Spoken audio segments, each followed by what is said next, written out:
हम सभी के लिए गौरव का क्षण है।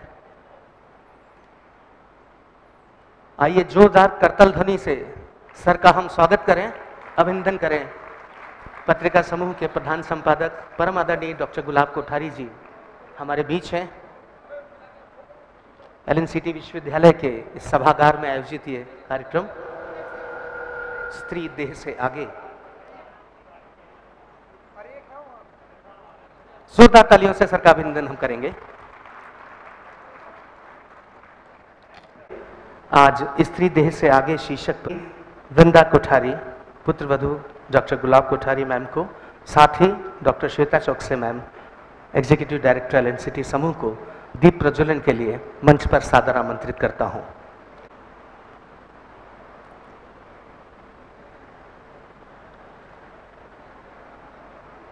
कार्यक्रम में दीप प्रज्वलन का ये गौरवमय क्षण भावी युवा बालक और बालिकाएं इस कार्यक्रम के साक्षी बन रहे हैं, हमारा अखंड सौभाग्य है।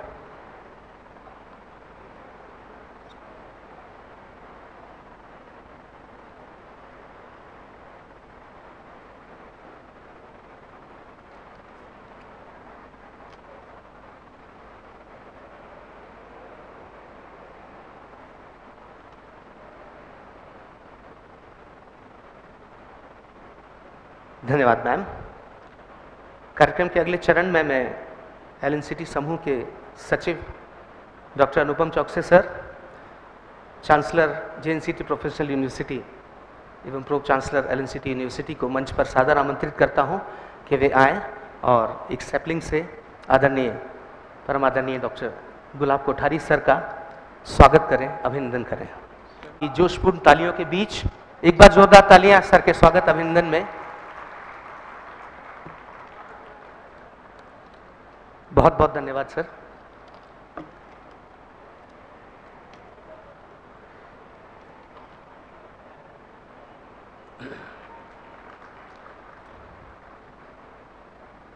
परम आदरणीय डॉक्टर गुलाब कोठारी, विभिन्न भारतीय विश्वविद्यालयों ने उन्हें डी.लिट की मानद उपाधियों से नवाजा है। ऐसे हमारे बीच डॉक्टर गुलाब कोठारी उपस्थित हैं। हम सर का एक बार फिर जोरदार तालियों के साथ हार्दिक अभिनंदन वंदन करते हैं। साथ ही मैं यहाँ पर स्वागत उद्बोधन के लिए आमंत्रित करना चाहूँगा महेंद्र प्रताप सिंह जी, स्थानीय संपादक पत्रिका समूह। जोरदार तालियों से हम स्वागत करते हैं महेंद्र प्रताप सिंह जी का।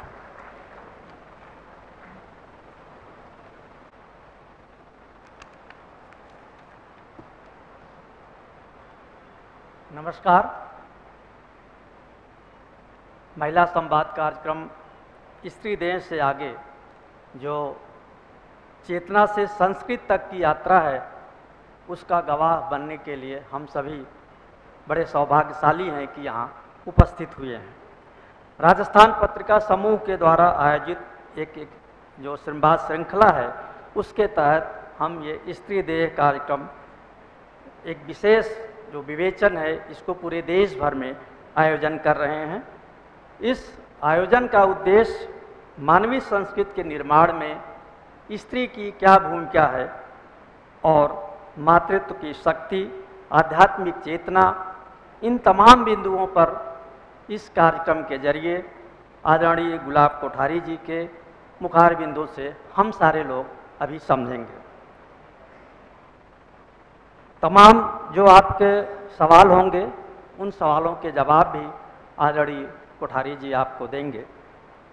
इस पूरे कार्यक्रम का उद्देश्य यह बोध कराना है कि महिलाएं केवल एक देह नहीं है, महिला केवल एक देह नहीं है, बल्कि वे सृजनकर्ता, संस्कारों की वाहक और संस्कृति की निर्मात्री भी हैं। स्त्री की वात्सल्य, माधुर्य, दिव्यता, पोषण क्षमता और सूक्ष्म जीवन दृष्टि को पहचानते हुए नई पीढ़ी को कैसे प्रेरणा देना है, कैसे तैयार करना है, इस कार्यक्रम का एक उद्देश्य ये भी है। माँ की भूमिका को समाज के केंद्र में लाना, जो केवल संतान को ही जन्म नहीं देती है, बल्कि संस्कारों और संस्कृति का पोषण भी करती है। इस कार्यक्रम का एक उद्देश्य इस महत्वपूर्ण बिंदु को भी सामने लाना है। स्त्री के आत्मबोध में, समाज में संस्कृत, नैतिक और सांस्कृतिक चेतना का जो संचार करना है, बड़े भाई साहब का एक उद्देश्य इस कार्यक्रम के जरिए पूरे देश को ये भी एक संदेश देने की कोशिश है। पूरे इस कार्यक्रम की जो विषय वस्तु है वो ये कि स्त्री का अस्तित्व केवल शारीरिक नहीं बल्कि आत्मिक भी है। स्त्री नीति और चेतना की वाहक भी है। जब स्त्री अपनी भूमिका और चेतना को पहचानती है तब वो समाज को अच्छी दिशा दे सकती है। स्त्री का जीवन केवल परिवार नहीं बल्कि पूरे समाज की आत्मा भी बन सकता है। तो इन तमाम चीज़ों का, महिलाओं के इन तमाम गुणों को जानने के लिए आइए आदरणीय गुलाब कोठारी जी के साथ इस विचार यात्रा के हम सब सहभागी बनते हैं। हम सबके लिए सौभाग्य की बात है कि हम इस गूढ़ और सबसे महत्वपूर्ण विषय पर अभी हम साक्षी बनने जा रहे हैं। धन्यवाद।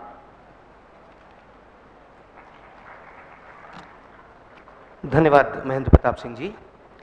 अब वो गौरवमयी क्षण हमारे बीच आने वाला है, हम जिसकी कई दिनों से प्रतीक्षा कर रहे थे।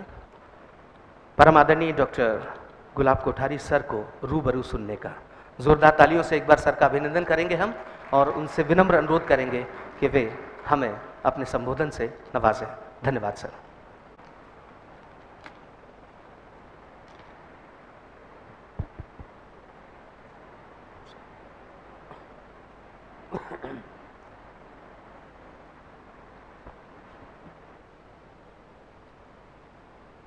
सभी उपस्थित सभासदों, विद्वज्जनों और मनीषियों को मेरा सादर नमन।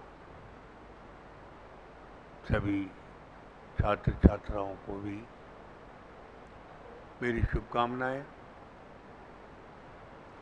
मूलतः मुझे लग रहा है कि हम आज ये संवाद छात्र छात्राओं के साथ कर रहे हैं, तो उनसे भी मेरा एक अनुरोध है कि आप इसको किसी प्रवचन के जैसे नहीं सुने। प्रयास करें कि हम शरीर और मन को, इनको समझते हुए बुद्धि को एक तरफ रखें। शुद्ध मन, एकमात्र मन से इस बात को हम सुने, क्योंकि ये जो बात आज हम ये इस संवाद में रखने जा रहे हैं वो हमारे दैनिक जीवन का हिस्सा दिखाई नहीं देता, किंतु है, पढ़ाया भी नहीं जाता। घर में भी कोई आज इसकी चर्चा नहीं करता। केवल शास्त्र इस सब्जेक्ट पर कुछ कहते हैं, लेकिन वो तेज हो जाएगा। हाँ, वो कम करो। शास्त्र तो इस देश की आत्मा है और हमारा जीवन भी आत्मा है। हम किसी भी शास्त्र को उठा के देखें तो वो सारे शास्त्र इस आत्मा के लिए लिखे गए हैं।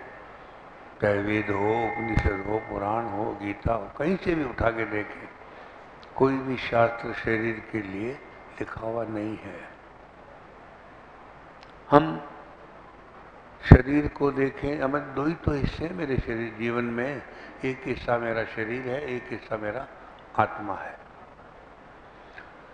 आत्मा को पैदा नहीं किया जा सकता, वो मरता भी नहीं है, और मैं आत्मा हूँ। ये एक बड़ा तथ्य है जो अब हमारे जीवन से ओझल होता जा रहा है।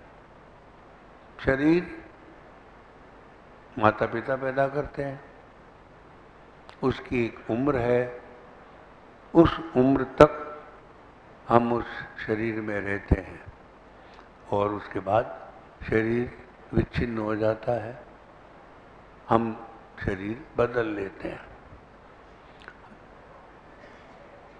हमारे इस देश का जो दर्शन है वो कर्म पर आधारित है। कर्म के फल हमारे यहाँ पूर्व जन्म के सिद्धांत को प्रतिपादित करता है। उन्हीं फलों को भोगने के लिए हम आगे से आगे नया शरीर धारण करते चले जाते हैं। अब नए विज्ञान की भाषा में ये सब लगभग गौण हो गया है, पर इस देश में कभी गौण हुआ नहीं और होगा भी नहीं, क्योंकि जीवन का मूल आधार तो आत्मा ही रहेगा। सही पूछे तो विज्ञान भी इस बात को परोक्ष भाषा में करता है। आप तो सब विज्ञान के छात्र हैं। विज्ञान कहता है यूनिवर्स में दो एलिमेंट हैं, एक मैटर है और एक एनर्जी है। तीसरा एलिमेंट कोई नहीं है। मैटर और एनर्जी खत्म नहीं होते हैं, एक दूसरे में बदलते रहते हैं, इंटरचेंजेबल है।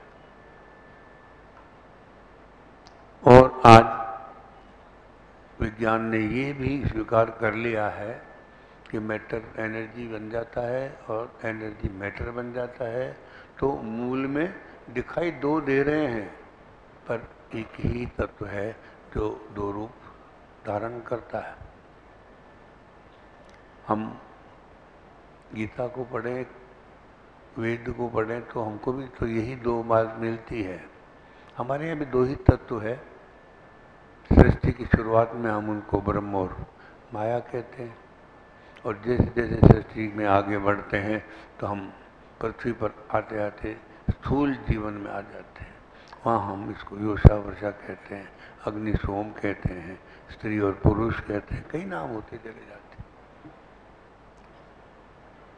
हमारा दर्शन भी यही कहता है कि अग्नि और सोम दो हैं, पर मतलब दो दिखाई देते हैं पर दो नहीं है। अग्नि गर्म होकर ऊपर उठता है, उठते उठते उठते ठंडा हो जाता, आगे जाके कंडेंस हो जाता है, फिर सोम बन जाता है और वापस नीचे गिरने लग जाता। नीचे आते आते फ्रिक्शन से आते आते गर्म होते होते फिर अग्नि बन जाता। तो अग्नि और सोम दिखाई दो दे रहे हैं पर दो हैं नहीं। वही अग्नि सोम बन जाता है, वही वापस आके अग्नि बन जाता है। चीज तत्व एक ही है, परिस्थितियों में हमको वो भी दो दिखाई दे रहा है। इसको हम और भी तरह से देखें तो विज्ञान के भाव में भी देखें तो हमारा दर्शन भी एक ही बात कह रहा है कि अग्नि और सोम मिलकर के इस विश्व का निर्माण करते हैं। एनर्जी और मैटर मिलकर निर्माण करते हैं, यानी हर निर्माण में अग्नि और सोम साथ हैं, एनर्जी और मैटर साथ हैं, दो नहीं है, साथ साथ चलते हैं। तो अग्नि और सोम में अग्नि जहाँ ज़्यादा है वहाँ सोम नीचे है, कम है। अग्नि को हम पुरुष कहते हैं, सत्य कहते हैं। सत्य का अर्थ यह है कि जिसकी आकृति है, जिसका केंद्र है, जिसकी सर्कमफेरेंस है, आकृति और केंद्र है, वो सत्य कहलाता है। जिसकी आकृति नहीं है, जिसका केंद्र नहीं है, उसको हम रित कहते हैं। रित को जैसे हवा है, उसकी कोई आकृति नहीं है, उसका कोई केंद्र नहीं बन सकता। पानी है, प्रकाश है, ये सब रित कहलाते हैं। और इस रित से ही सत्य बनता। रित से सृष्टि नहीं हो सकती क्योंकि उसमें आकृति नहीं है। सृष्टि के लिए पहले रित से सत्य बनता है, रितम से सत्यम, सत्य बनता है, एक आकृति का रूप बनता है। वो सबसे पहले जो आकृति है उसका एक छोटा सा केंद्र होगा, छोटी सी एक अणु, परमाणु जैसे हम बातें करते हैं, उस वही इनकी प्रारंभिक भूमिका होती है।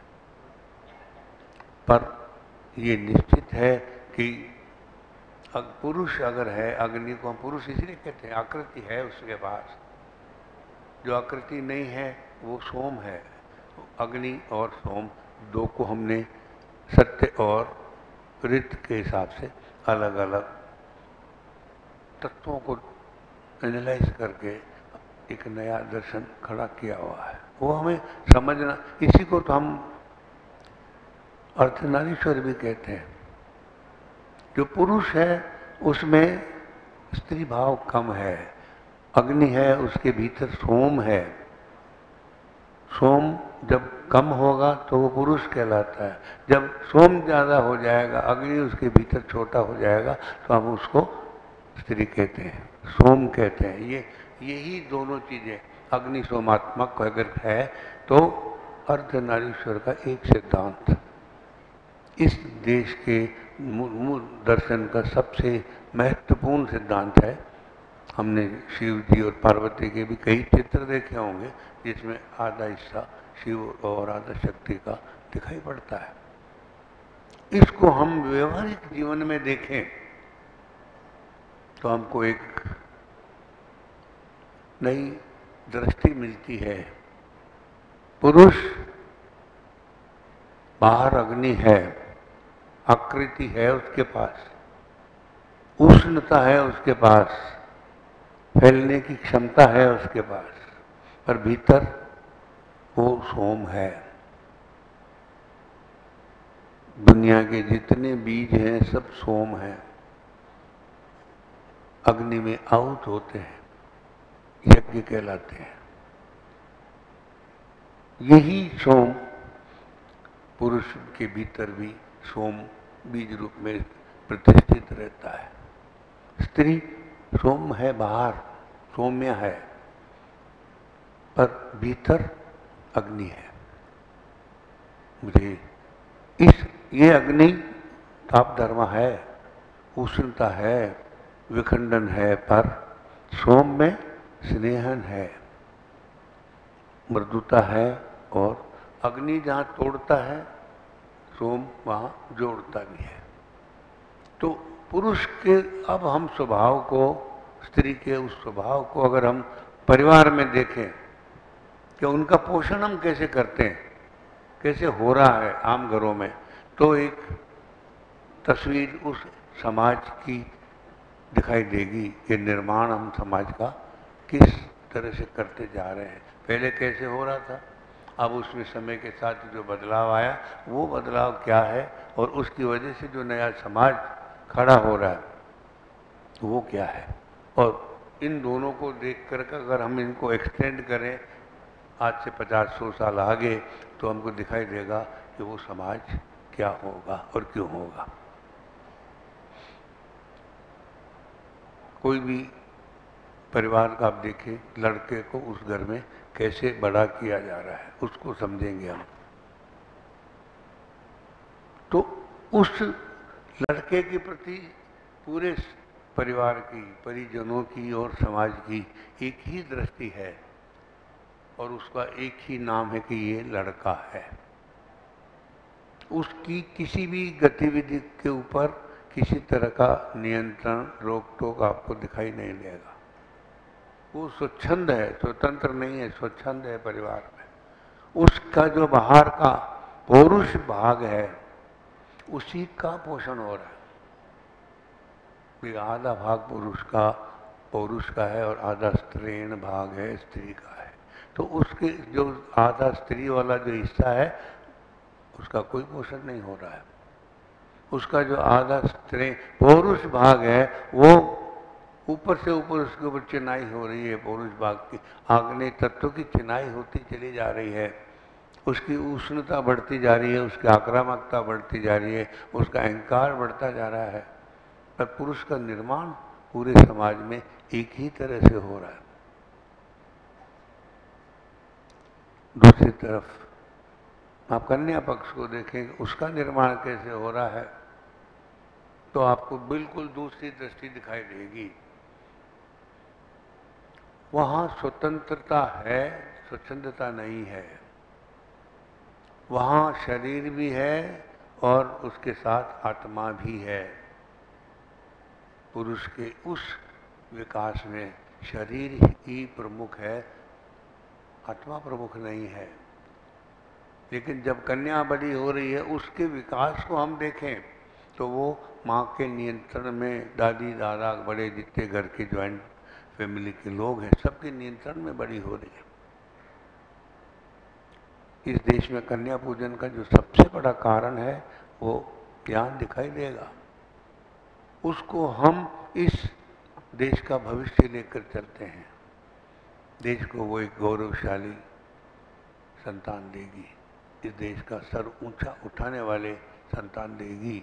इसलिए हम वहाँ उसको, और पूरे समाज का ही नहीं, पूरे देश का ये दायित्व बनता है कि उसकी रक्षा की जाए, उसके सम्मान की रक्षा की जाए, उसका पोषण किया जाए।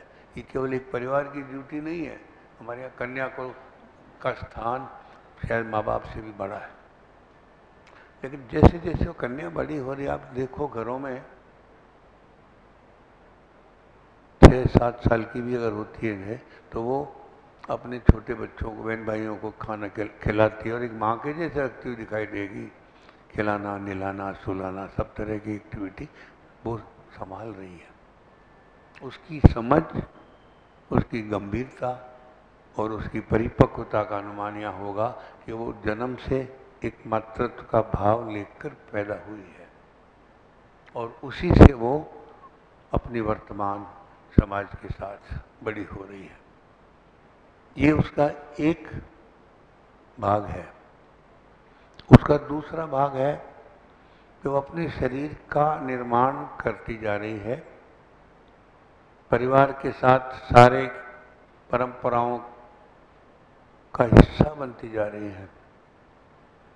जितने भी परिवार में जन्म, मरण, शादी, त्योहार आ रहे हैं, हो रहे हैं, अनुष्ठान हो रहे हैं, वो सबका हिस्सा बन रही है, सबको देख रही है, सबका अध्ययन करते करते बड़ी हो रही है।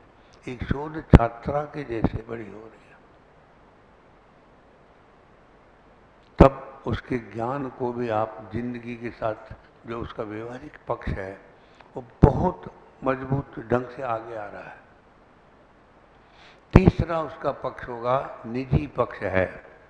तो उसको ये भी पता है कि उसको एक महिला बनना है, नए घर में जाना है, एक परिवार को खड़ा करना है और अपने जीवन का एक निर्माण।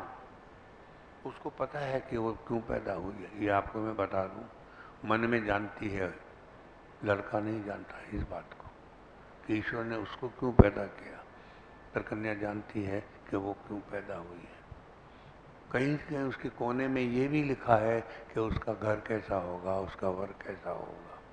उसके लिए भी वो प्रार्थना करती है। जब तक उसका विवाह नहीं होता तब तक वो हर पर्व पर किसी न किसी देवी का उसकी अर्चना, आराधना करती है कि उसे अच्छा घर या वर मिलना चाहिए।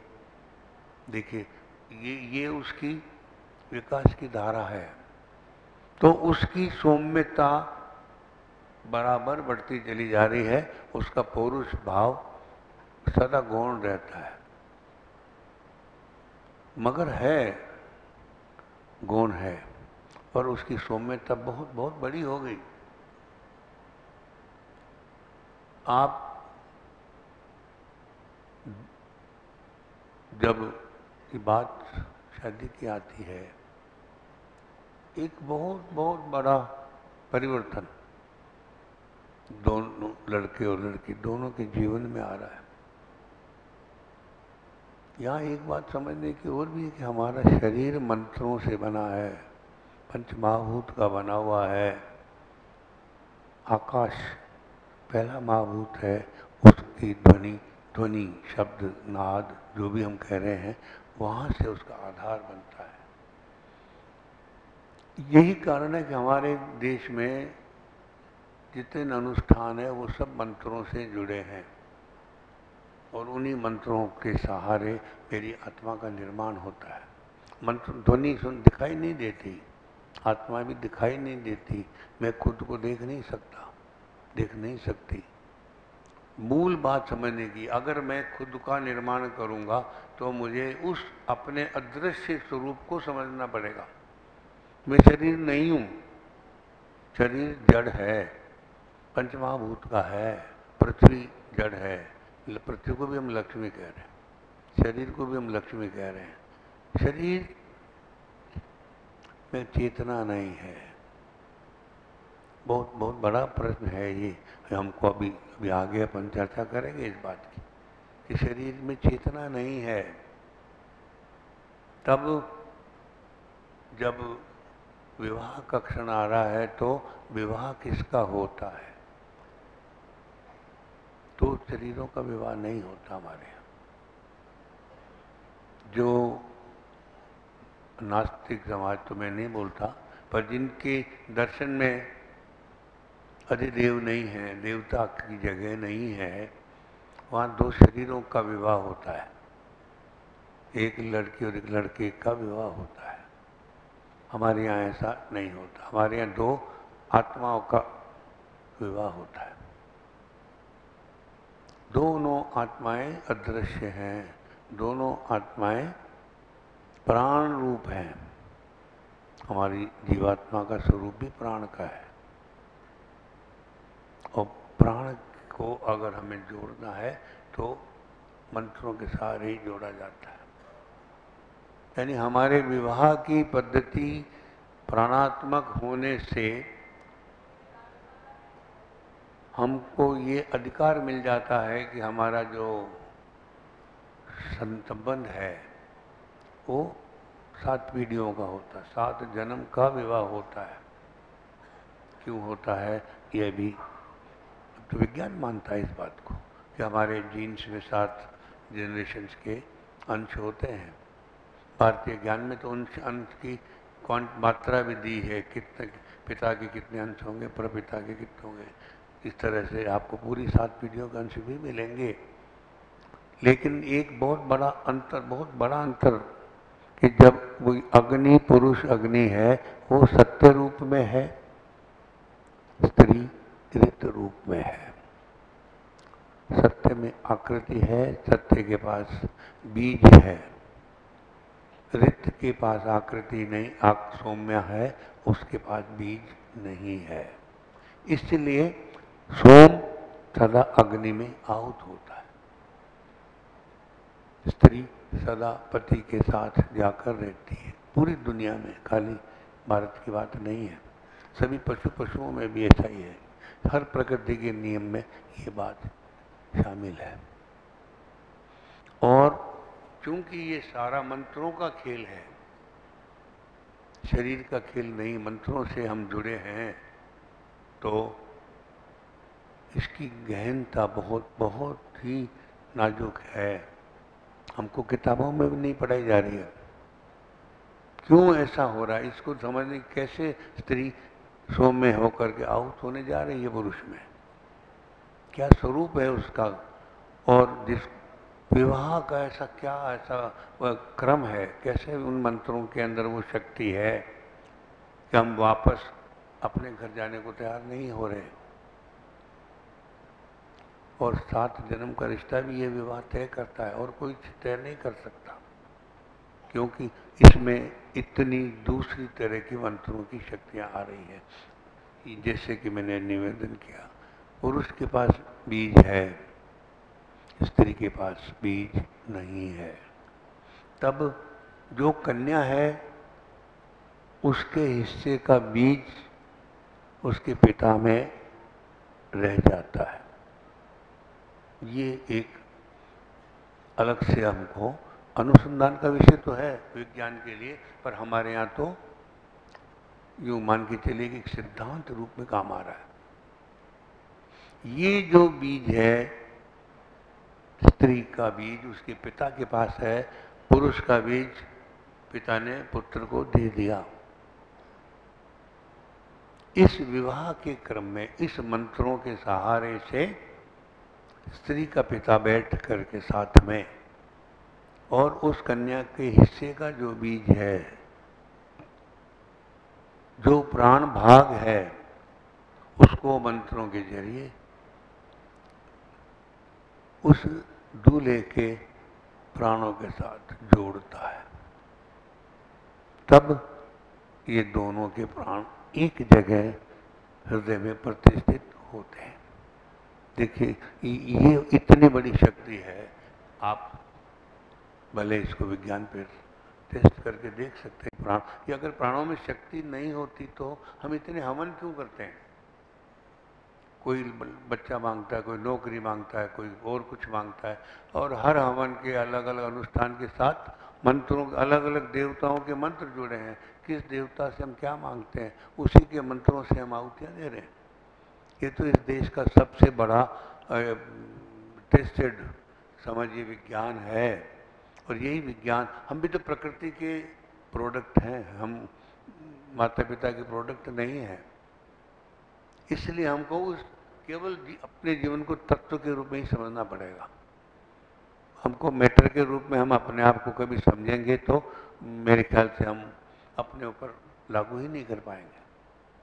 तो इस शब्द के कारण, इसी शब्द को हम कन्यादान कहते हैं, जिसको आज सब लोग भला बुरा भी कहते हैं कि यार ये कन्या दान की चीज नहीं है, पर वास्तव में कन्या का दान है नहीं, उसके प्राणों का ट्रांसफर है जो पिता के पास था और अब पति के प्राणों के साथ जुड़ गया। अब यहाँ आप एक भूमिका समझे कितना बड़ा परिवर्तन आ रहा है। विवाह के पहले कन्या अपने शरीर के लिए जी रही थी, शरीर, खान पान कहिए, शरीर के संबंध कहिए, रिश्तेदारी कहिए, उनको साथ लेकर बड़ी हुई। लेकिन जैसे ही उनके प्राणों का आदान प्रदान हुआ, जैसे ही ये विवाह का क्रम पूरा हुआ, उसका सारा शरीर का क्रम माँ बाप के घर में छूट गया। अब यहाँ जो नया क्रम उसका शुरू हो रहा है, नया जीवन जो उसका शुरू हो रहा है, वो उस प्राणों का जीवन शुरू हो रहा है, आत्मा का जीवन शुरू हो रहा है। जीवात्मा का, जहाँ दो जीवात्माएं अब शिफ्ट हो गई, अब वो शरीर से नए घर में जीने वाली नहीं है। यहाँ से उसका, जिसको आप आध्यात्मिक कह रहे हैं, पर मैं तो कह रहा हूँ जीवात्मा में जिएगी। अब वो ब्रह्म का रूप बनकर जी रही है, आत्मा का रूप। अब यहाँ से उसकी आत्मा जी रही है, शरीर अब नहीं जी रहा। माँ ससुराल में शरीर से वो नहीं जिएगी, उसके सपने दूसरे हैं। शुरू में विवाह से पहले उसके सपने दूसरे थे, उसे अच्छा घर मिलेगा या वर मिलेगा। अब उसके सपने बिल्कुल दूसरे हैं, अब उसके आत्मा के सपने हैं, शरीर के सपने। अब वो वापस घर जाके रहने को तैयार नहीं होगी, समझिए इस बात को, क्योंकि वो मैट्रिक वाला पार्ट था उसकी ज़िंदगी का, और अब ये जो उसका पार्ट है, उसकी एनर्जी वाला पार्ट आ गया।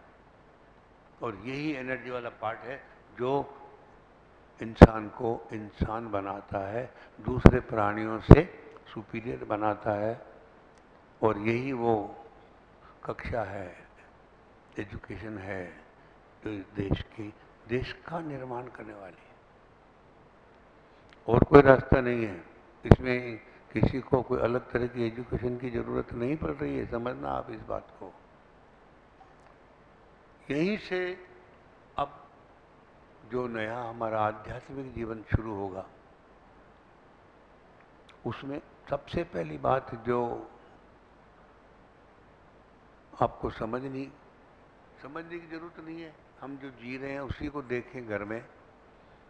सबसे पहले दंपति ईश्वर से प्रार्थना करते हैं कि हमारे घर में कोई अच्छी आत्मा आनी चाहिए। हम केवल प्रयास कर सकते हैं, प्रयास करेंगे, अच्छे मन से प्रयास करेंगे, पर भेजना तो आपकी तरफ से होगा। तो मेरे घर में एक अच्छी सात्विक आत्मा भेजना, हम ये प्रार्थना, वहाँ से जिंदगी शुरू होती है दाम्पत्य भाव की। और सबसे पहले जब भी घर में नया मेहमान प्रवेश करता है, ये जानकारी भी केवल उस माँ को होगी कि एक मेहमान आ गया।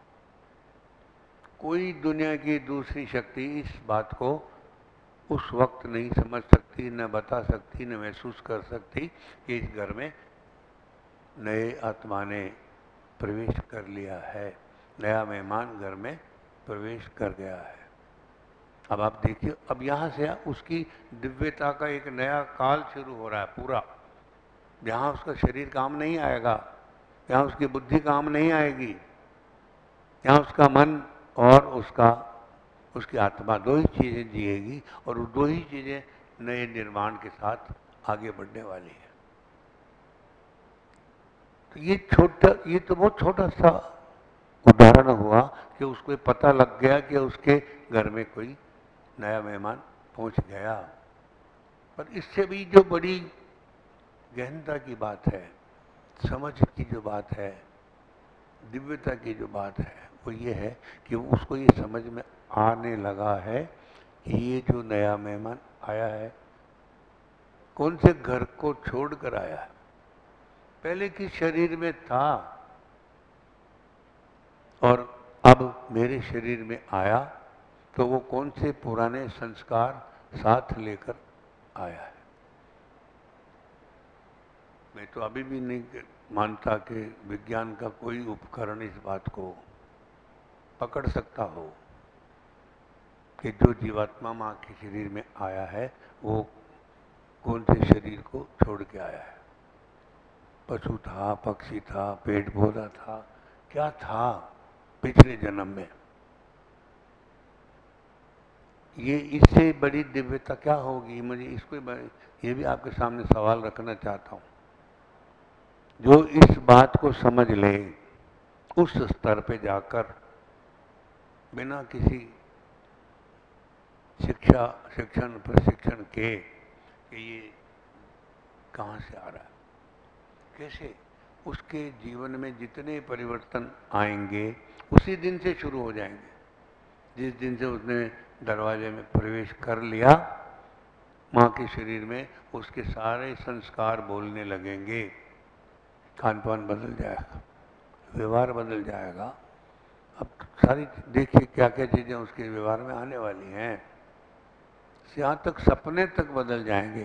प्रकृति उसको साथ साथ में पढ़ाती जा रही है कि ये देखिए ये जीव पहले कहाँ था, कहाँ था, कहाँ था। उसके ये स्वभाव थे जो अब आपके शरीर में दिखाई देने लगे हैं। ये इच्छाएं हैं जो उस संस्कार के कारण आपके मन में पैदा होने लगी हैं। अब माँ का सबसे बड़ा उत्तरदायित्व कहाँ क्या है।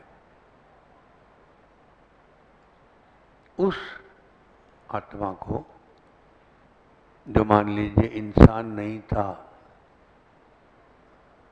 उसको इस घर में रहने लायक इंसान बनाना है। तब क्या ये काम किसी देवता से छोटा है। मैं तो कहता हूँ देवता भी नहीं कर पाएंगे इस काम को। एक अमानवीय आत्मा को मानवीय बना देना, एक पशु पक्षी की आत्मा को एक इंसान की आत्मा में ढाल देना, इस घर में रहने के लायक उसके संस्कार खड़े कर देना, ये आसान काम तो बिल्कुल नहीं है। पर और भी कठिन इसलिए भी होता है कि जो जीवात्मा है उसके पास कोई शरीर नहीं है, देख नहीं सकता, सुन नहीं सकता, बोल नहीं सकता, कुछ कर नहीं सकता। माँ और संतान के बीच में किसी तरह का कोई माध्यम नहीं है, कम्युनिकेट करने का भी माध्यम नहीं है। कैसे उस संतान को ट्रेनिंग मिले कि वो इंसान बन जाए। संता वहाँ अंधेरा है, पूरा अंधेरे, एक तालाब समुद्र में, क्षीर सागर में जैसे विष्णु लेटे हैं, ठीक वैसे माँ के उसी नाभि कमल के साथ जुड़ा हुआ है। इस मुद्दे पर अगर 2 मिनट आप आंख बंद करके सोच के देखें कि ये माँ और संतान के बीच का ये रिश्ता और ये विकास का क्रम किस रूप का हो सकता है, आप सचमुच चकित हो जाएंगे। असंभव लगता है, असंभव लगता है। साइंस में भी संभावना नहीं है। अब हम कृत्रिम बाल के बच्चे पैदा तो कर रहे हैं हम, पर उसमें संस्कार नहीं दे ही नहीं सकते हम, क्योंकि ये जो भाग है ये पशुता का भाग नहीं है। शरीर पशु है, आत्मा पशु नहीं है। तो हम जो बायोलॉजिकल बच्चे पैदा कर रहे हैं वो पशु भाव है, उसमें चेतना का ये जो भाव है आत्मा का वो आ नहीं सकता।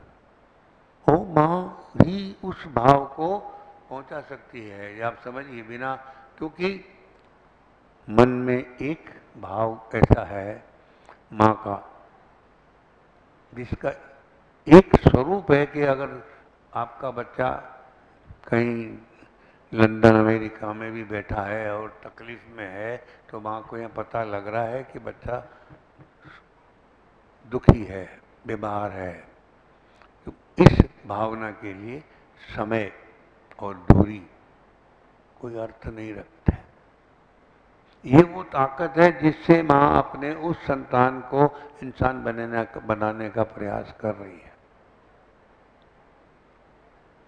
ये इस शक्ति का अनुमान बहुत मुश्किल से लगा पाएंगे हम, क्योंकि सबसे पहले तो माँ को ये जो आत्मा है ना, वो उस आत्मा को तो हम ब्रह्म कह रहे हैं,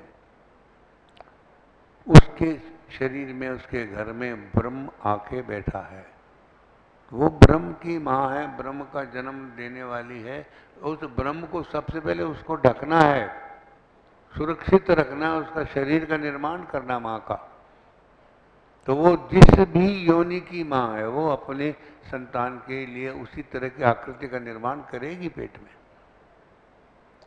और आपको मालूम है कि ये आकृति जो शरीर है ये वही पंचमहाभूत का शरीर है जिसमें चेतना नहीं होती, शरीर में चेतना नहीं है। तो माँ जो अन्न खा रही है उससे माँ का जो शरीर बन रहा है उसी शरीर के अंश से वो संतान का शरीर का भी निर्माण कर रही है। तो हम ये मान लो, समझ में आता है कि मेरा जो शरीर है वो माँ का ही शरीर है, उसी का एक अंश रूप में वापस मेरे शरीर में नई आकृति में दिखाई दे रहा है। तो ये शरीर ही माँ है। आपको ये बात बहुत साफ साफ समझ में आ जानी चाहिए कि मेरी उम्र भर ये शरीर मेरे लिए माँ का काम करेगा, और माँ मेरे शरीर रूप में है नहीं है, उससे कोई फर्क नहीं पड़ने वाला। ये शरीर ही माँ है और उसने अपने माँ ने अपने शरीर से ही इस शरीर का निर्माण किया। ये तो हुआ उसका एक भाग। उसने मुझे आकृति दी कि मैं आदमी हूँ, तो उसने मुझे आदमी का शरीर दे दिया, पर शरीर आदमी नहीं है, शरीर पशु है। आत्मा को आदमी बनाना है, बहुत बड़ा काम है ये।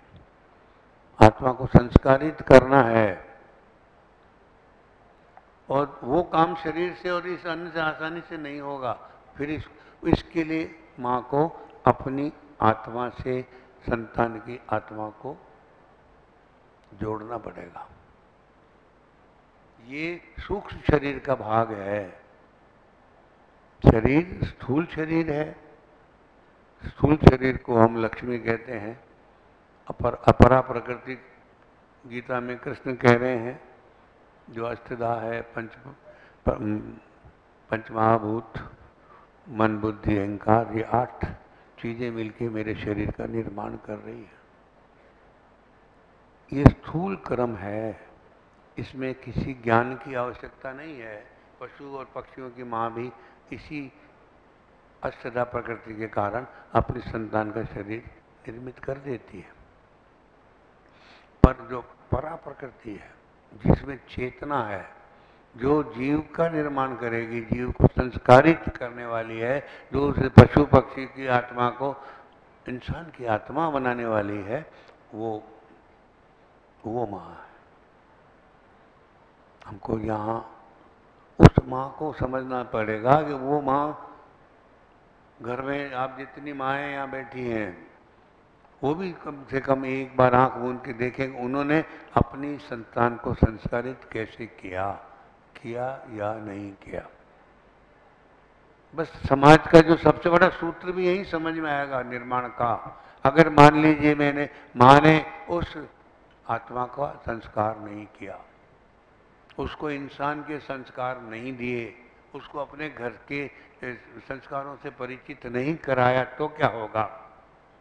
वो जिस शरीर को छोड़ के आया उस शरीर के संस्कार उस इंसान के शरीर में बाहर आ जाएंगे। आप इसको यहाँ समझिए। तो 100 साल जब शरीर जिंदा रहेगा तो उस शरीर के भीतर जो जीवात्मा है वो उस शरीर का होगा जो छोड़ के आया था। इंसान की आत्मा नहीं होगी इंसान के शरीर में। आज अगर हम समाज को चारों तरफ दृष्टि डाल के देखेंगे कि आज इतने विकार क्यों हैं मेरे समाज में, इतना अत्याचार और अत्याचार क्यों है मेरे समाज में, और इतने पशुवत व्यवहार मेरे समाज में क्यों हो गया, तो यहाँ दिख रहा है कि जब माँ जीवात्मा को इंसान नहीं बनाती समाज को सौंपने से पहले, तो वो जीवात्मा पशु भाव में ही उस शरीर में बाहर आता है। समाज का निर्माण वही करता है। तब आप देखें कि ये देवत्व अगर मेरा उपलब्ध नहीं है संतान को, तो मेरे देश को भी वो उपलब्ध नहीं होगा। मेरे देश का निर्माण वो संतान करेगी जो संस्कारित होकर देश बना रही है। ये छोटा काम नहीं है। यही है वो जड़ जहां हमें, जब तो कहते हैं यथ नारीस्तु पूजयन्ते रमन्ते तत्र देवता। क्यों पूजा होती नारी की? देवता का अर्थ क्या है? घरों में देवता आएंगे, वो इंसान बनकर जब संतान घर में आ रही है तो उसी में 33 देवता रमन करेंगे। अगर नहीं आएगी तो वो जो आसुरी भाव है पशुओं पक्षियों के, वो आसुरी भाव उस मानव शरीर में इस घर का, परिवार, समाज का और देश का अहित करेंगे, पूरी उम्र अहित करेंगे। तब हमको ये समझ में आएगा कि स्त्री शादी के बाद शरीर से नहीं जी रही है, आत्मा से जी रही है। मैंने तो कभी किसी माँ को अपने लिए जीते हुए देखा नहीं घर में। किसी घर में मैंने माँ को खुद के लिए नहीं देखा। जी रही होगी, नहीं जीती है। वो घर में सबसे आखिरी पंक्ति में होती है। किसी भी काम में हो, बच्चों के लिए, परिवार के लिए, सास ससुर रिश्तेदारों के लिए काम कर रही है। खुद के लिए मैंने उसको क्यों? क्योंकि सृष्टि का एक नियम है, जो बीज अपने फल खाना चाहता है वो पेड़ नहीं बन सकता। बीज को पेड़ बनना है, ये उसकी सार्थकता है। और बिना पेड़ बने सड़ जाना है, मर जाना है, तो उसके जीवन का यह अंत सार्थक नहीं है। लेकिन पेड़ बनने के लिए हर बीज को जमीन में गड़ना पड़ेगा। ये बीज ही माँ है, यही पेड़ बनाती है, यही फल लगाती है। लेकिन फल माँ नहीं खाएगी, समाज खाएगा, आने वाली पीढ़ियाँ खाएंगी उसको। छाया कोई और भोगेगा, घोंसले कोई दूसरे पक्षी बनाएंगे वहाँ। इतनी बड़ी इस तस्वीर को कहीं हम समझने का प्रयास करेंगे तो मुझे लगेगा कि माँ साधारण हस्ती नहीं हो सकती, हो ही नहीं सकती। कैसे हो सकती है? और नहीं होगी तो देश क्या होगा, ये भी आपके सामने समझ में आ रहा है। ये तो एक ही भाग है माँ के। माँ संतान का की परवरिश कर रही है, वहाँ भी हम देखें तो उसका रूप क्या है। माँ पति को ही पुत्र बना रही है, ये कौन सी फैक्ट्री है? इससे बड़ी दिव्यता क्या हो सकती है कि पिता और पुत्र एक ही हैं? तो नहीं हो। दोनों का स्वरूप खाली माँ ने परिवर्तित किया है। पिता वही जायते पुत्रो, पिता ही पुत्र बनता है। तो वो पुत्र की भी माँ है पता, और पति की भी माँ है, कैसे नहीं है? दोनों में अंतर कहाँ है? वो पुत्र का निर्माण भी करती है और पति का निर्माण करती है। वो माया है, ब्रह्म के लिए जन्म लेती है, तब उसको पति का निर्माण भी करना। मैंने शुरू में एक बात कही थी कि घरों के अंदर लड़कों के जो आधा हिस्सा है स्त्री वाला, उसका पोषण नहीं होता। ये उस हिस्से का पोषण करके उसको पूर्णता देती है। उसके बिना पुरुष कभी पूर्ण हो नहीं पाता। पहला काम, सबसे पहला काम है कि पुरुष को पूर्णता प्रदान करती है, उसके स्त्रीण भाव को पूरा करके प्रदान करती है। ये भी कुछ छोटा काम तो नहीं हुआ। फिर हमारे दर्शन में एक ये भी है कि पुरुष के जीवन का लक्ष्य क्या है? पुरुषार्थ, धर्म, अर्थ, काम, मोक्ष। तो धर्म, अर्थ, काम के अंतिम लक्ष्य मेरा मोक्ष है। तो मैंने ब्रह्म का विवर्त बनाया। 50 साल के बाद मेरी ड्यूटी खत्म हो गई। तब मुझे इस पुरुष को पुनः ब्रह्म में लौटने का रास्ता दिखाना है। ये उसकी अपनी ड्यूटी मानकर काम कर रही है। वो अपने लिए कहाँ जी रही, क्योंकि उसकी आत्मा तो पति की आत्मा में बैठी हुई है। जो पति की गति है वही उसकी गति है ना। तो वही ब्रह्म को पुरुष के शरीर से लाके अपने शरीर में आहूत करती है, वही उसका निर्माण करती है, वही उसको संस्कारित कर रही है, और वही बाद में उस पुरुष के साथ मोक्षगामी होती है। अब पूरे जीवन का चक्र, पुरुष के जीवन का चक्र भी स्त्री के हाथ में है। अगर हमको ये बात समझ में, पुरुष को हम कर्ता नहीं मानते। पुरुष पूर्ण भी नहीं है, पुरुष कर्ता भी नहीं है, लेकिन पुरुष जहाँ से आता है उसे वहाँ जाना भी, लौटना भी पड़ता है। और ये सारे दायित्व एक स्त्री निभा रही है बिना किसी बात के। पर आज जो परिस्थितियाँ हमारे सामने आ गई, जो स्वरूप हम समाज का देख रहे हैं, मेरे ख्याल से उसमें एक चिंता का बहुत बड़ा अंश है। और वो चिंता गलत नहीं है, मगर उस चिंता का एक ही निवारण है कि स्त्री अपनी इस भूमिका को समझ ले और अपने इस देवत्व को पूरा अपने शरीर में धारण कर ले, तो ये देश फिर से गुरु बन सकता है, ज्ञान में विश्व गुरु बन सकता है।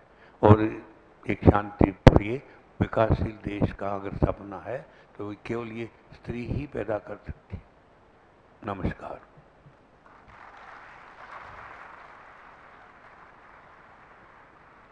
बहुत बहुत धन्यवाद सर। माँ, बहन, पत्नी, पुत्री, सभी रूपों में स्त्री की दिव्यता नित्य है। रौद्र रूप भी उतना ही विध्वंसक है। आज हर नारी के हृदय में प्रतिष्ठित यह दिव्यता शिक्षा और संचार के माध्यमों के आवरण में कहीं खो गई है। आपने अपने विचारों से हम सभी को अभिभूत किया है, हमें नारी शक्ति की उस दिव्यता से रूबरू करवाया है। हम आपको कोटिश वंदन करते हैं। जोरदार तालियों से सर का एक बार फिर अभिनंदन करते हैं। कार्यक्रम की इस बेला में मैं आदरणीय श्री डॉक्टर श्री अनुपम चौकसी सर से अनुरोध करूंगा कि हमारे बीच उपस्थित परम आदरणीय श्री प्रहलाद सिंह पटेल सर, माननीय पंचायत एवं ग्रामीण विकास मंत्री जी हमारे बीच उपस्थित हैं, उनका एक सैपलिंग भेंट कर स्वागत करें, अभिनंदन करें।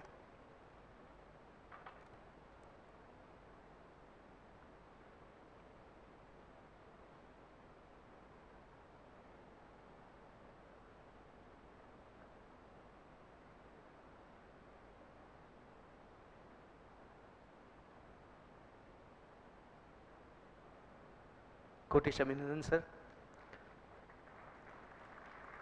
कार्यक्रम के अगले चरण में हम प्रश्नोत्तर के लिए आप सभी श्रोताओं को सादर आमंत्रित करेंगे। हम निवेदन करेंगे कि यदि आपके मन में परम आदरणीय डॉक्टर गुलाब कोठारी सर से पूछने के लिए कोई प्रश्न है तो आप पूछ सकते हैं। माइक दीजिए।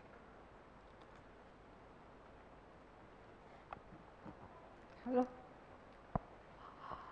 नमस्कार सर, मैं अंतर्राष्ट्रीय एस्ट्रोलॉजर अंजना गुप्ता आपके साथ प्रश्न में आ रही हूँ। सबसे पहले मैंने विदेश में जो स्त्रियों की स्थिति देखी है, क्योंकि मैंने 8 से 10 स्थानों का भ्रमण किया है, तो मैं ये जानना चाहूँगी, आपने प्लाज्मा, क्वांटम थ्योरी, इस पे भी मैंने कई बार मेडिकल एस्ट्रोलॉजी में काम किया है, तो मैं जानती हूँ आपने बहुत अच्छी चीज़ें बताई हैं।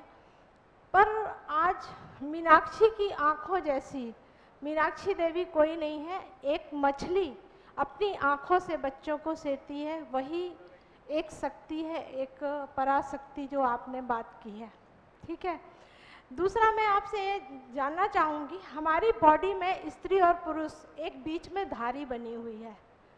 ये धारी हमें स्त्री और पुरुष के रूप में डिवाइड करती है। तो जब जो हार्मोन्स होते हैं, जब हमारी एज 50 के आसपास होने लगती है, 40 के एबव, तो हमारे स्त्री वाले हार्मोन्स बनना बंद हो जाते हैं और पुरुष वाले लोगों में पुरुष वाले हार्मोन्स बनने बंद हो जाते हैं। ये दोनों हार्मोन्स जब बंद हो जाते हैं तो क्या स्त्री पुरुष के रूप में आ जाती है? क्योंकि उसके जो स्त्री वाले हार्मोन्स हैं वो तो ख़त्म हो चुके होते हैं बनना। ये क्वेश्चन मेरा आपसे इसलिए है कि मैंने देखा है कि जब एज ज़्यादा हो जाती है। आप केवल प्रश्न करें, व्याख्या नहीं। ठीक है सर, मैं यही जानना चाहती हूँ कि स्त्री और पुरुष में अलग अलग जो डिवाइडेशन है, वो जो प्रॉपर एक लाइन के रूप में है, उसके बारे में आप क्या बता सकते हैं? प्रकृति में स्त्री और पुरुष व्यवस्था नहीं है, ये समाज की लिखी बनाई हुई व्यवस्था है। आप इसको वहाँ से चलिए। मैंने आपसे निवेदन किया, अग्नि ही सोम है, सोम ही अग्नि है, इसलिए वो रेखा हवा नहीं है। रेखा एक ही चीज समझने लें कि मुझे अपने 50 साल के गृहस्थ जीवन तक पूरा करने के बाद वापस लौटने की तैयारी करनी है। तब आपके पास आपका डिपार्टमेंट बंद है, लेकिन ये डिपार्टमेंट, इस डिपार्टमेंट को भी बंद करना तो पड़ेगा। आप उसको वहाँ समझिए। दोनों के विकास का क्रम बदलेगा और उसको बदलने के लिए मुझे स्त्रीण भाव में जाना पड़ेगा। जो मेरी आकृति है उसको रित भाव में वापस मुझे भी लाना पड़ेगा ना, तभी मैं ब्रह्म में विलीन हो सकता हूँ। मुझे भी स्त्रीण भाव पैदा करना पड़ेगा मेरे भीतर, माँ का रूप लेना पड़ेगा मुझे।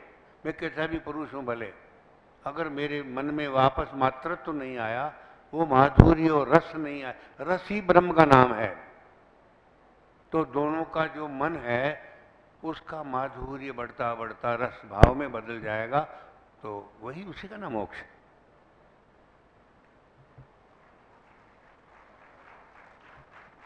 नमस्कार। हेलो हेलो, नमस्कार। मैं मध्य प्रदेश लेखा संघ से सुनीता शर्मा सिद्धि। सर, एक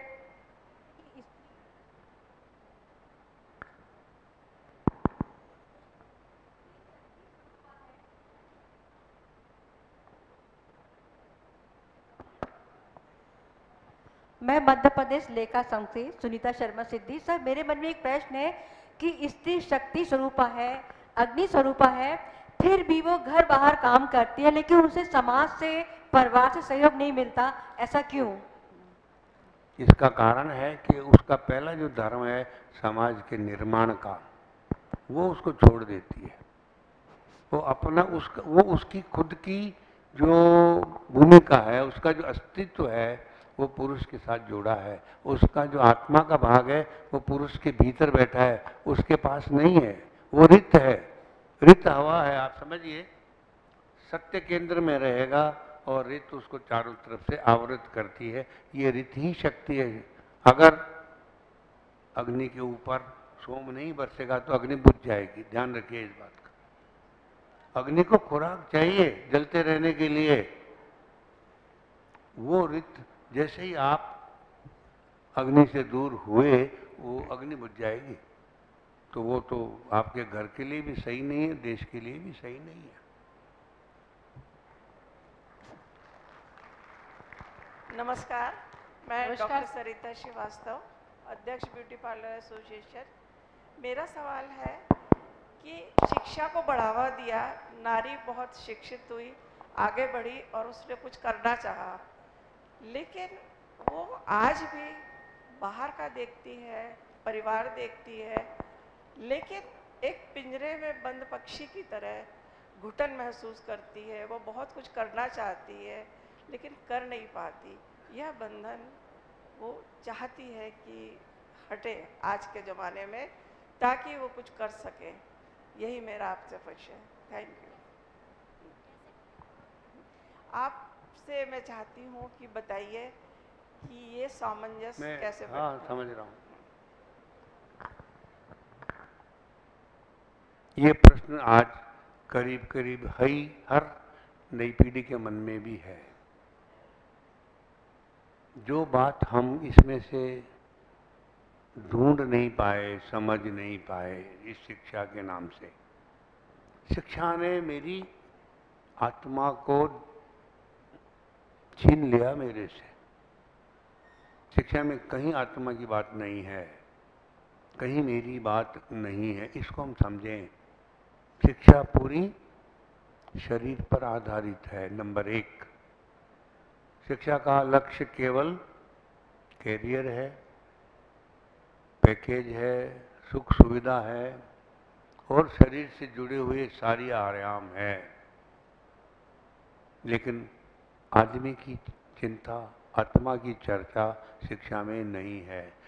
तो शिक्षा के दो अर्थ तो मुझे साफ दिख रहे हैं कि वो मेरी बुद्धि को प्रखर करती है, शरीर को पुष्ट करती है, मगर मेरी संवेदना को खत्म कर देती है। माँ की अगर कोई भी पहचान है इस ब्रह्मांड में तो वो संवेदना है। इस पढ़ाई ने उस माँ की संवेदना को छीन लिया।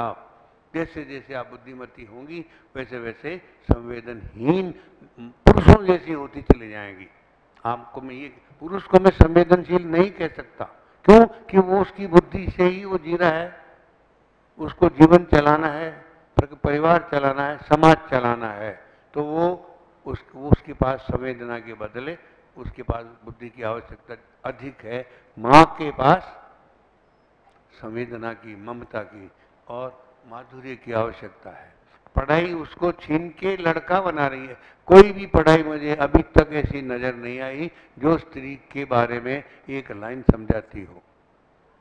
सब लड़कियों को हम लड़कों जैसी पढ़ाई पढ़ा रहे हैं। उसको किसी को एहसास नहीं कराते हम कि तुम लड़की हो, तुमको शादी करनी है, माँ बननी है, पत्नी बननी है। उसको कोई कुछ नहीं सिखा रहा है। तब आप एक बात इसको देखें कि जब लड़कियां भी सब लड़कों की तरफ शिफ्ट हो गई तो इस ब्रह्मांड का संतुलन का क्या होगा? पुरुषों जैसे जीने वाले 3/4 हो जाएंगे, महिलाओं जीने वाली 1/4 रह जाने वाली है। कम से हम इसको देखें तो जो महिला संवेदना के लिए जानी जाती थी या जानी जाती है वो अहंकार के लिए जानी जाएगी। आप इसको वहां समझना बात को। वो स्पर्धा के लिए जानी जाएंगी। वो कितने कितने आयामों को छोड़ वो महिला संस्कार दे सकती है आत्मा को। पेट में उसको समझ में आएगा कि मेरे भीतर कोई ब्रह्म जन्म लेने वाला है, मैं किसी ब्रह्म की माँ बनूंगी, नहीं आ सकता। वो ब्रह्म की माँ कैसे बनेगी? हम तो हर आदमी ब्रह्माष्टमी है यहाँ तो जो भी संतान पैदा होती है वो ब्रह्म का रूप लेके होती है। ममे वंशो जीव लोके, वो ब्रह्म ही हर संसार हर शरीर में पैदा हो रहा है। अगर आप उसको संस्कारित नहीं करेंगी तो आपकी संतान आपकी सबसे बड़ी शत्रु बन के सामने आएगी, ये मैं कह सकता हूं। तो उस समाज का निर्माण कहाँ होगा? नहीं हो सकता। आप अपने लिए तुष्टि के लिए ठीक है, मैंने कमाया क्या, बड़ी हो गई, लेकिन निर्माण नहीं किया और किसी को कुछ दे के नहीं जाएंगे आप खुद अपने तुष्टिकरण में उस भ्रम में चले जाएंगी कि मैंने विकास किया है।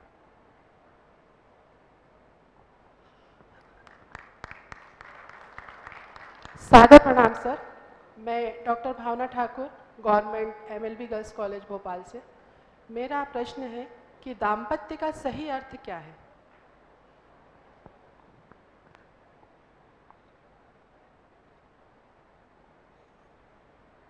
दाम्पत्य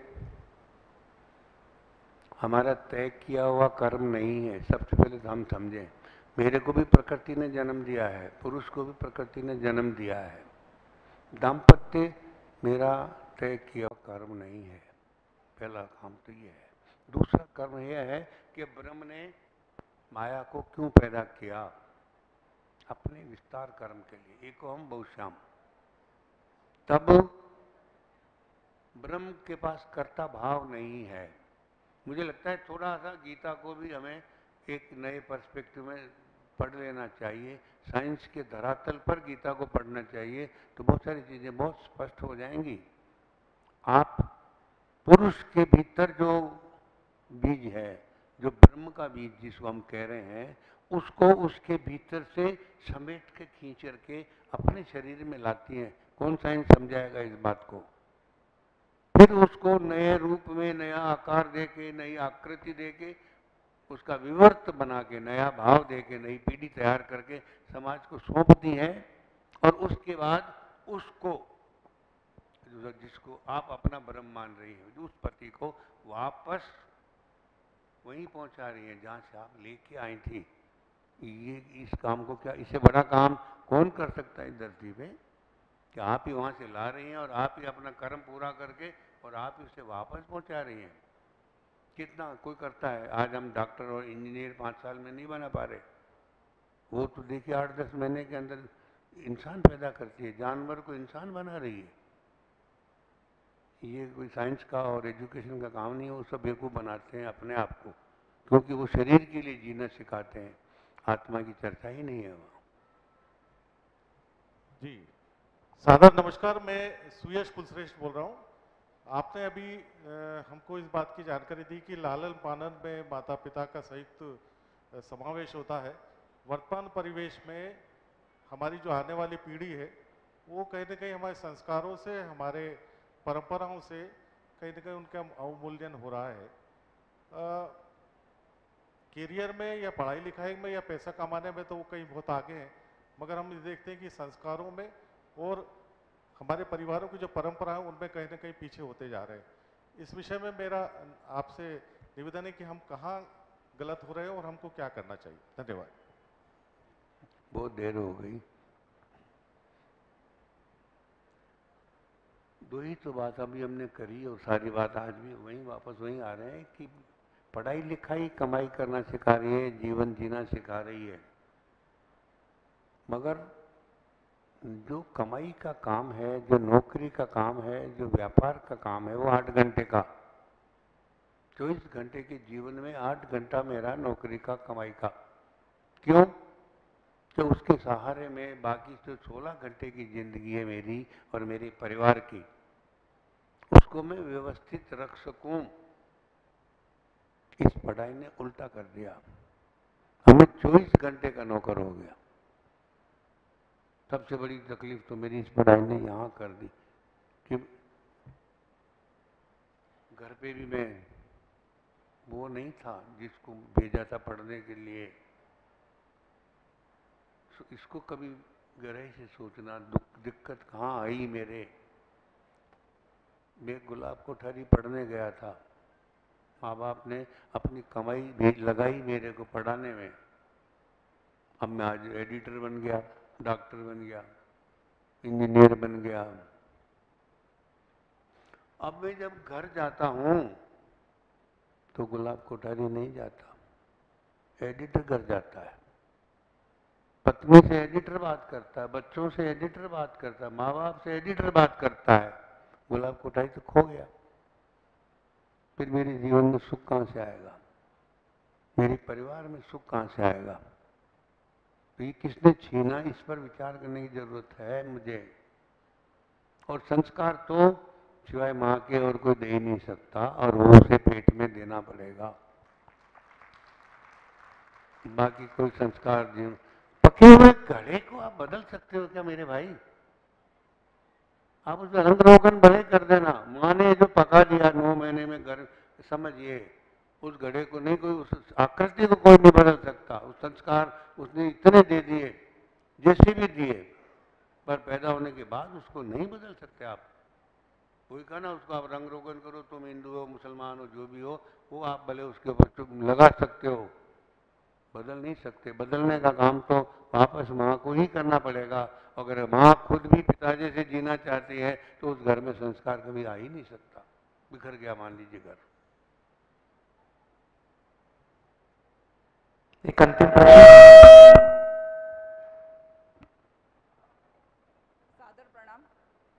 सादर प्रणाम सर। मैं डॉक्टर शालिनी सक्सेना, प्राचार्य श्यामा प्रसाद मुखर्जी महाविद्यालय। मैं सर कोई प्रश्न नहीं करना चाहूँगी, बस मैं ये कहना चाहूँगी आपने जो आज स्त्री की व्याख्या करी है उससे हमें लग रहा है कि हम क्या कुछ नहीं कर सकते। तो मैं सभी स्त्रियों की तरफ से आपका आभार और धन्यवाद देना चाहती हूँ सर, आपने स्त्री की व्याख्या इतनी अच्छी तरह से करी है। धन्यवाद सर।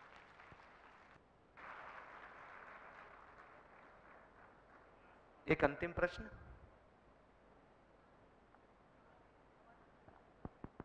हेलो हेलो हेलो, नमस्कार सर। मैं सीहोर से अतिया औसाफ। मैं आपसे सवाल करने का साहस तो कर नहीं सकती क्योंकि मैं आपकी बहुत बड़ी फ़ैन हूँ, पर मैं एक मार्गदर्शन ज़रूर चाहूँगी। आजकल महिलाएं आत्मस्वाभिमान बनना चाहती हैं, आत्मनिर्भर, तो उसके लिए मार्गदर्शन करें। आत्मविश्वास कैसे हासिल होने, आत्मविश्वास के साथ वो अपना लक्ष्य कैसे प्राप्त करें?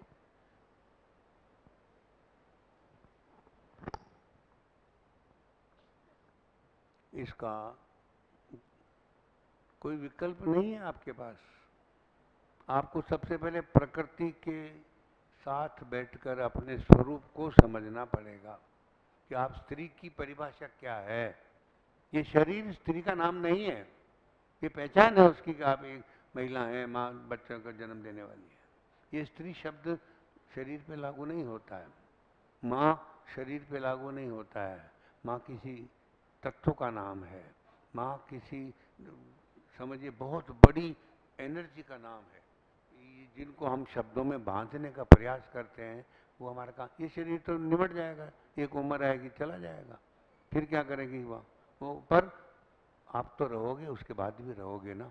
इसको समझना पड़ेगा मुझे जीना इस शरीर के लिए नहीं है, इस शरीर के भीतर मुझे खुद के लिए जीना है।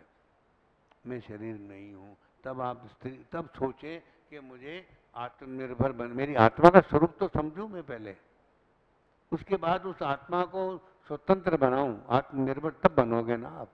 मैं आत्मा को जानते ही नहीं, उसका स्वरूप का पता नहीं, क्यों इस घर में पैदा हुई, क्यों दूसरे घर में जा रही हूँ, क्यों मैं वहाँ तीसरी संतान पैदा कर, कहीं समझ में कुछ नहीं आ रहा।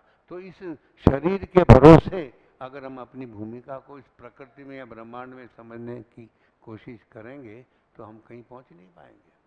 मेरा निवेदन है कि पहले हम अपने स्वरूप को जरूर समझें। मैं ये आज हमारे ऊपर जितना अत्याचार हो रहा है पुरुष पे नहीं हो रहा है, आप कभी सोच रहे हैं इस बात को? हम जबरदस्ती घमंडी करते हैं, सशक्तिकरण वो करण। अरे हम तो आपसे शक्ति लेके पैदा हुए हैं।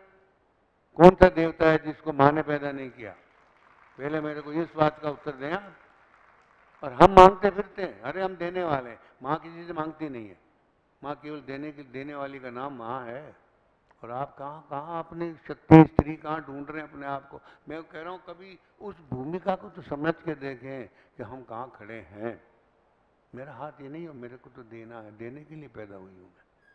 कहाँ माँ की आत्मनिर्भरता को, उस आत्मा को तो कहीं न कहीं समझना पड़ेगा। और इस पढ़ाई ने चूंकि मुझे लड़का बनाने के लिए तैयार किया दिमाग से कि लड़का जो कर सकता है मैं क्यों नहीं कर सकती, उसका ही नुकसान है। आज जितनी तकलीफें हम औरत के सामने, आप उसकी लिस्ट बना लो, उनमें से एक भी तकलीफ पुरुष के सामने नहीं है। अकेला भी रहना है, चाहे लिव इन में रहना है, बिना संतान के रहना है, 35-40 की उम्र में शादी करनी है, तो ये जितने आईवीएफ के काम होंगे, कैंसर के काम होंगे, ये ऑपरेशन में अंग भंग के काम होंगे, ये सारी तकलीफें केवल औरत को भोगनी पड़ रही है, और उसी औरत को भोगनी पड़ रही है जो खुद को प्रकृति की स्त्री का रूप में नहीं मान करके प्रकृति को चुनौती देकर जीने का